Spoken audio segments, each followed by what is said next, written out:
Deus abençoe a sua vida. Deus prospere o seu ministério. Você, pastor, membro de uma igreja, se inscreva nesse canal. Vamos pregar a palavra de Deus.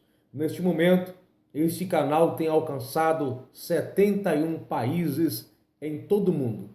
E com certeza nós iremos alcançar o mundo inteiro, todos os países, pregando a palavra e ensinando a mensagem de Cristo. Dessa vez eu quero, junto com você, raciocinarmos a respeito do farisaísmo, a influência farisaica na igreja de Cristo. O termo fariseu vem da palavra do vocábulo grego ou vocábulo hebraico, significado separado. Alguns achem certo o significado da palavra fariseu como separado. Era membro de uma seita entre o judaísmo no século II a.C., ou seja, antes de que Jesus vinha à Terra, antes de Cristo nascer, que se caracterizava pela observância exageradamente e rigorosa da lei prescrita, mas que nos evangelhos é acusado da sua hipocrisia e o seu excesso no formalismo. Jesus muitas vezes teve discussão e palavras direcionada a esses judeus que faziam parte dessa seita dentro do judaísmo, chamado farisaísmo. Paulo foi um fariseu. E essa influência farisaica, ela existe até hoje. Ela não se acabou, talvez não se acabará enquanto existir o ser humano nos seus corpos limitados aqui na Terra. Ou seja, antes de Cristo voltar para estabelecer, arrebatar a igreja, estabelecer o seu reino milenar e finalizar com o juízo final. Até lá nós vamos encontrar talvez pessoas com essas influências. Ramos influente da comunidade religiosa judaica nos dias de Jesus. Considerado perito em religião, os membros desse grupo acreditavam que a lei oral da fé judaica era tão autorizada e inspirada por Deus quanto a Torá, a lei escrita.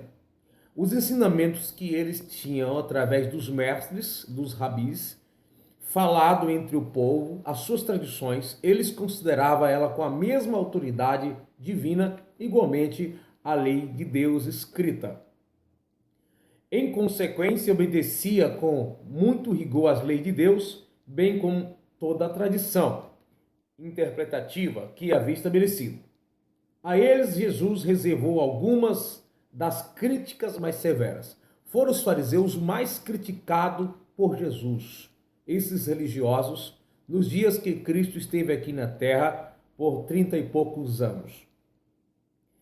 Os fariseus eles surgiram antes de Cristo vir, no período chamado interbíblico, num espaço aproximadamente 400 anos entre o Antigo e o Novo Testamento. Seu principal interesse era a observância da lei mosaica. Conferia igual valor à tradição dos anciãos às escrituras sagradas. Os costumes e comportamentos deles, tradições, isso é, ensinos passados de geração a geração, eles davam o mesmo valor que se dava à lei do Senhor.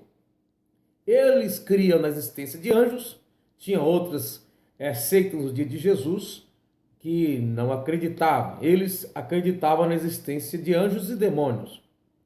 Criam na vida após a morte. Outras seitas do dia de Jesus não acreditavam.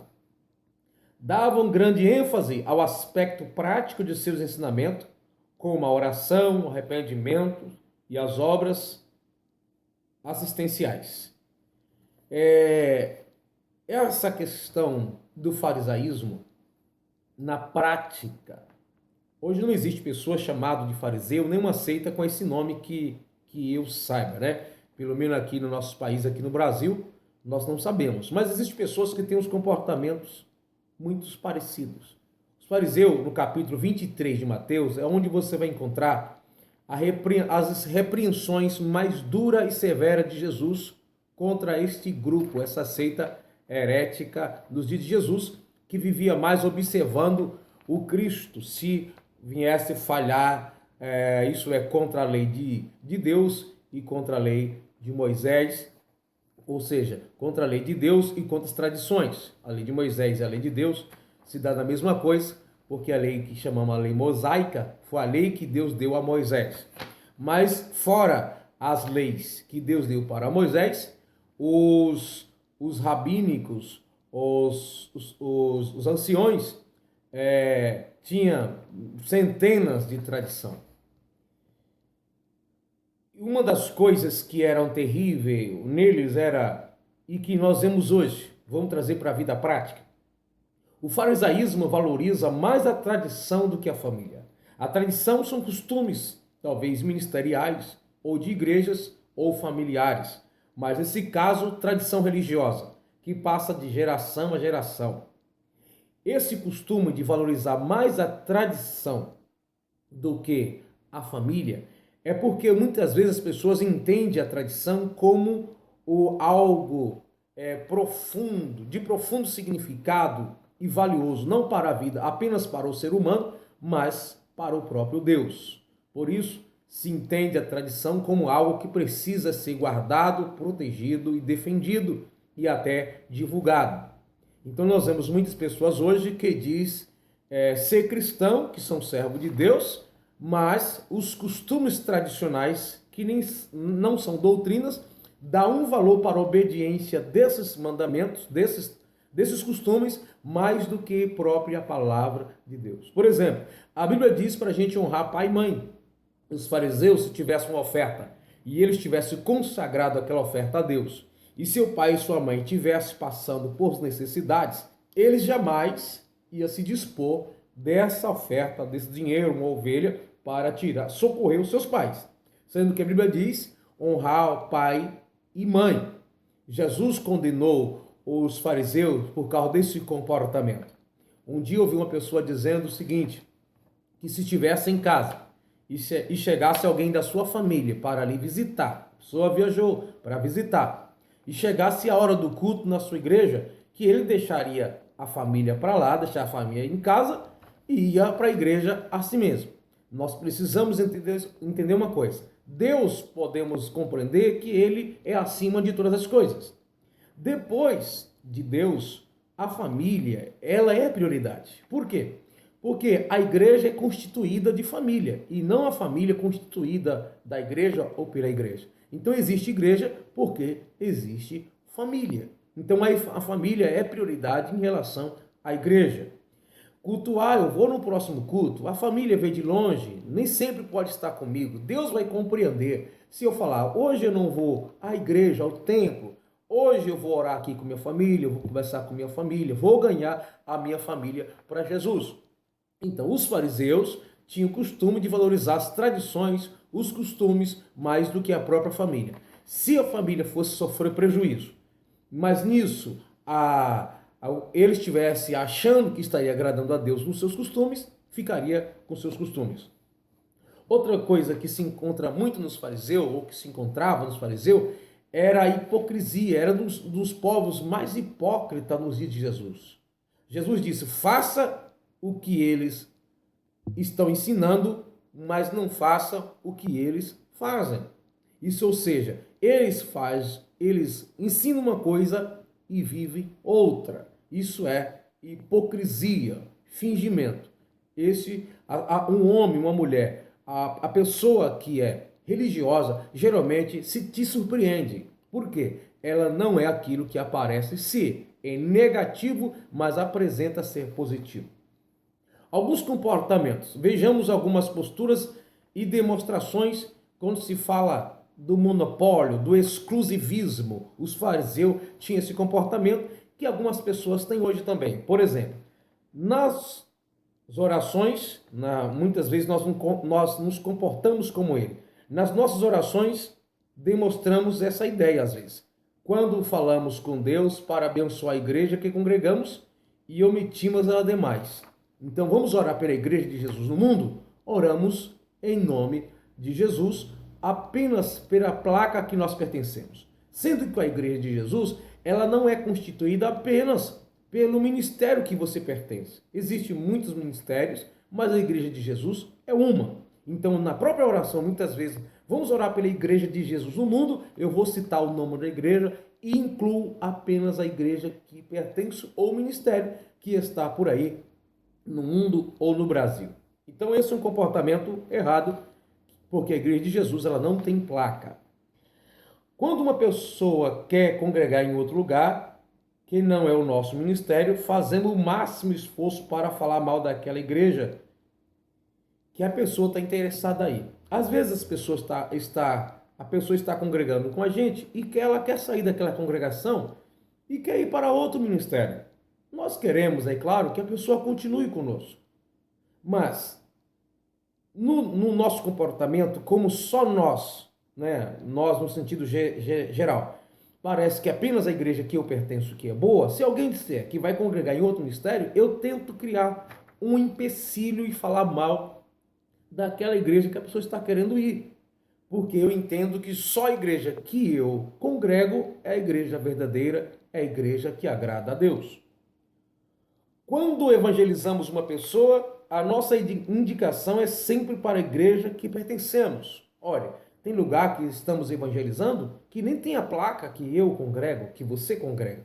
Por que você só indicar a pessoa, se sacrificar para andar quilômetros, pegar ônibus? Você vai falar para a pessoa o seguinte: eu tenho o prazer de te receber, te dar um abraço, se você fizer uma visita no templo, lá onde eu congrego, vamos juntos cultuar a Deus. Mas se não tiver próximo à sua casa, uma igreja tal, assim como o ministério que eu pertenço, pode ir a outra igreja como tal, você pode indicar. Estou falando de igreja evangélica, não estou falando de seitas heréticas. Mas às vezes nós queremos que a pessoa ache, não falamos às vezes mal da outra igreja, mas isso fica implícito que a igreja boa e verdadeira é a que pertenço. Outras igrejas sempre são mundanas ou muito rígidas. Eu acho, não, vai para a igreja tal porque ela é muito mundana. Não, mas a igreja tal, ela é muito rígida. Isso é um comportamento farisaico. Tem ministério que até proíbe os obreiros pregarem em outra igreja diferente. Isso é um comportamento farisaico. Isso é o monopólio, só minha igreja é boa. Então não vai em outra igreja porque você vai se contaminar. Principalmente quando é ministério pequenos e ministérios novos, ministérios iniciantes, né? Muitos não sabem nem a história da sua própria igreja, como começou. Alguns pensam que foi a primeira igreja que existiu na Terra. Tem tendência ao preconceito religioso, né? Segue o mesmo raciocínio, acha que as outras igrejas são erradas, que são mundanas, tem desconfiança, será que tal igreja a pessoa vai morar no céu, quem ali congrega? Isso é perigoso, esse é um comportamento farisaico. Gostam de ser notados. Jesus disse que os fariseus, eles gostavam de ser notados. Ele disse que quando vocês for jejuar, quando vocês for orar, entra no teu quarto e ore. Não está proibindo orar na rua, em praça, não é isso. Mas ele está fazendo aqui um contraste que os fariseus, eles, por costume, jejuavam 2 vezes por semana, ficava com o rosto desfigurados, tristes, falava para as pessoas e ficava nas praças, nas ruas, nas esquinas, para que as pessoas percebessem que eles estavam se consagrando, a fim de ser notados pelos homens. Então, pessoas que a sua vida espiritual, que na realidade não passa de religião, queria que aquilo fosse notado pelos outros. Outro comportamento. O farisaísmo nos dá uma sensação de justiça. Tem pessoas que têm a certeza que vai morar no céu.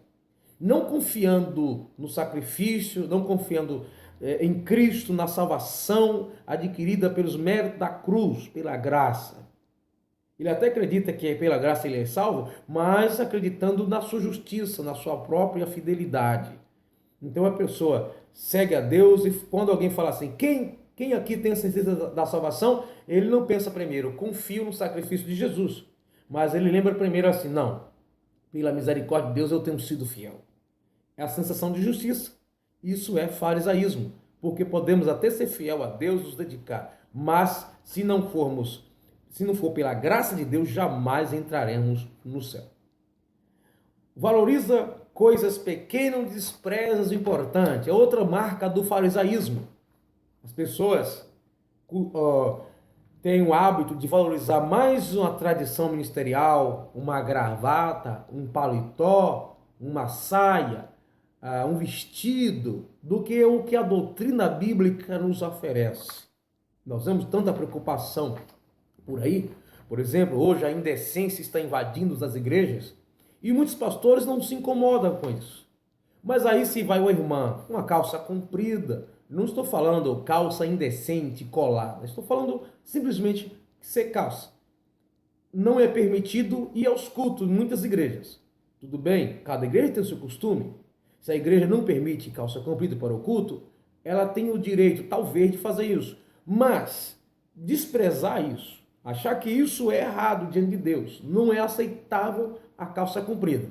Mas a indecência, as imoralidades, as roupas mini, como nós vemos nas nossas igrejas por aí, isso é hipocrisia. Eu deveria talvez não aceitar o comportamento da calça comprida, mas também não aceitar o comportamento da indecência e imoralidade, que tem hora que a gente não sabe, nós não sabemos onde estamos, se é numa igreja ou algum lugar como desfile de corpos, não é de vestimentas, mas desfile de corpos. Para quem senta no púlpito ou de frente de algum grupo das senhoras ou dos jovens em algumas igrejas, você tem que ficar orando em espírito, os homens, no caso. Então, precisamos tomar muito cuidado, porque a religiosidade nos parece agradar a Deus, somos bonitinhos, educados, somos muitas vezes afinados, temos postura cheio de ética, estabilizado, firme ali na igreja que congregamos, não faltamos da ceia, não faltamos do culto de doutrina, vamos em todos os cultos, mas no final a gente percebe que esse comportamento nem sempre é de espiritualidade, mas da religiosidade. E Jesus não gosta de religiosidade. Jesus veio buscar o povo para transmitir neles a espiritualidade de Deus e não religiosidade. A religiosidade cega, a religiosidade mata, a religiosidade causa inimizade, causa divisão de igreja, a religiosidade cria contenda, as pessoas religiosas fala demais em relação à vida das outras pessoas. Então nós precisamos mesmo ter um encontro com Cristo. Jesus não veio buscar nenhuma religião. Então, talvez você pertença à igreja evangélica, pentecostal ou não pentecostal, é muito religiosa. Tome muito cuidado. Observe bem, quando chamar alguém de religioso, talvez seja você uma delas. Que o Senhor tenha misericórdia de nós. Deus não vem buscar os religiosos, mas sim pessoas transformadas e que tiveram encontro com Cristo. Pensar como Cristo pensou. Cristo não foi um religioso.